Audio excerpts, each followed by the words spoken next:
27 September. Ons moet na die uiteindes van die aarde gaan. Ons moet met Christus saamwerk om verlorenes te red. En as hy by die huis kom, roep hy sy vriende en bure bymekaar en sê vir hulle, wees saam met my bly, want ek het my skaap gekry wat verlore was. Lukas 15 vers 6.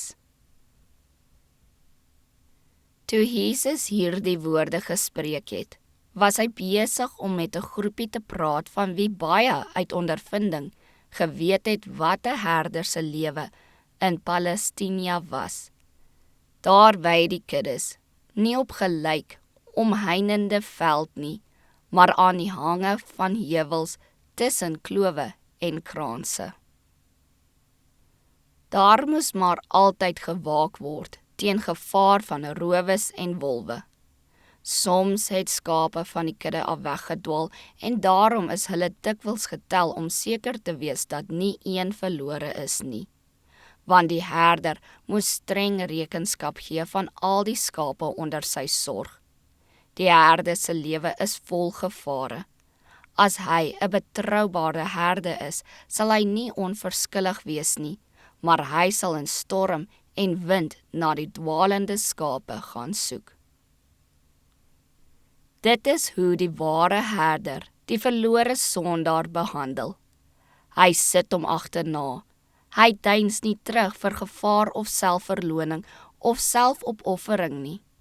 Hy dink net daaraan om die met sonde belaste siel tot bekering, tot verlossing, tot vrede, rus en geluk in sy heiland se liefde te bring. En dit is die voorreg van elkeen wat die liefde van Jesus in sy eie hart ondervind het, om te dink of daar nie iemand is wat hy deur persoonlike moeite, deur oorwoë tak en vriendelikheid na Jesus kan bring nie, wat gereed en gewillig is om almal te ontvang wat na hom toe kom. Met persoonlike inspanning kan ons almal veel uitrig. Ons kan medewerkers van Jesus Christus wees. Die lewe is 'n ernstige saak. U het 'n groot veld om in te werk. En 'n vasberade soektog na die verlore skape sal die suksesvolste manier wees om u tyd te bestee. As u 'n reddende invloed op een siel kan uitoefen, onthou dat daar vreugde in die hemel is oor een wat tot bekering gekom het. U kan, deur verstandig te werk, die middel wees waardeur die verlore skape na die kudde van Jesus teruggebring kan word.